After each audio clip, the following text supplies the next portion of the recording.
Mes frères, Dieu a encore fait. Vous devez comprendre que votre frère Élie est en prison. Pour rien et pour rien. Simplement que quoi? Voilà mon cousin qui s'élève. Il va sur le terrain de mon papa. Il arrive, il voit que mes petits frères ont retiré le crâne. Comme ils adorent encore les crânes, ils sont allés mettre chez eux pour faire leurs affaires. Le cousin s'élève, il dit que le père avait plutôt fait le troc pour avoir le terrain, dans lequel le terrain lui revient, parce qu'il est le successeur du grand-père. Il ne peut pas me porter plainte à la brigade terre. À la brigade terre, j'arrive là-bas, on me dit que nous avons profané la tombe. C'est d'abord condamné par la loi. Nous n'avons pas fait le jugement des familles, on a cité des choses. Me condamner d'abord le téléphone et tous mes papiers. Je veux m'exprimer, on me met d'abord en cellule. De 9h jusqu'à 15h. C'est à 15h maintenant que l'enquêteur me rappelle. Il me dit qu'il va partir et il reviendra lundi. Et nous sommes comme ça mardi. Je dis que oui, il me passe. Il me dit, tu as 150 000, je tue ton dossier. Il dit que non, quel dossier, pourquoi tu as 150 000? Il dit que non, ici c'est comme ça. Il me remet encore à cellule. 16h, il me sort. Il dit, tu as fait comment? Il dit que non, mon frère, ce n'est pas moi qu'on devient jamais à la chefferie et on sort comme ça. Voilà, donc 10 000. Il dit non. On bagarre, on tombe à 20 000 francs. Il accepte. Il prend 20 000. Il me met en affrontement avec mon cousin. Le cousin vient s'asseoir. Il me dit qu'il veut que je libère le terrain de mon père. Je rentre lui donner le crâne du père, le successeur du grand-père. Il me donne pour 2 semaines. Car au contraire, il m'amène directement au palais. Il dit que d'accord, frère. Je suis quitté. Je n'ai pas pu dormir.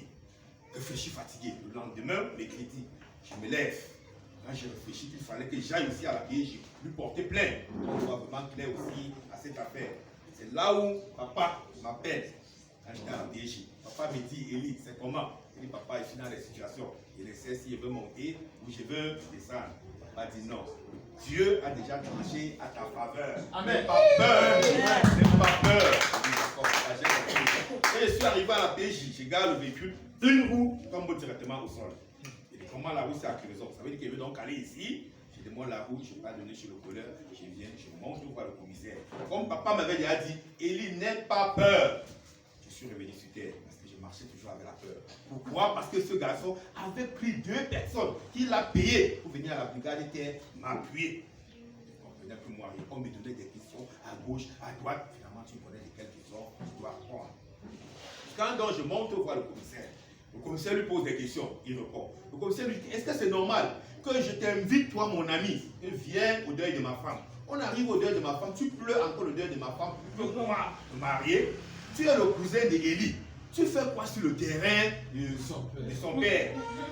Élie qui est le successeur du grand-père. Il dit, tu laisses les biens du grand-père pour donc venir sur le terrain de ses petits-enfants. Comment? Où est-ce que le grand-père t'a laissé? Il dit qu'il est le successeur. S'il n'y a pas que le terrain, c'est que la catastrophe. C'est là où dans le commissaire, on dit que tu dois donc signer un papier qui doit approuver. Tu ne passeras plus jamais dans ce territoire.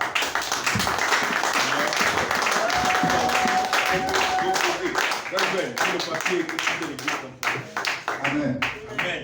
Ceci est un engagement numéro 0067 PS, bas 32, bas 01.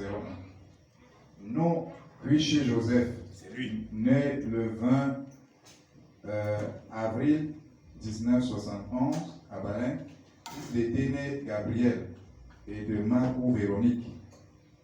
Le numéro de la CNI est là.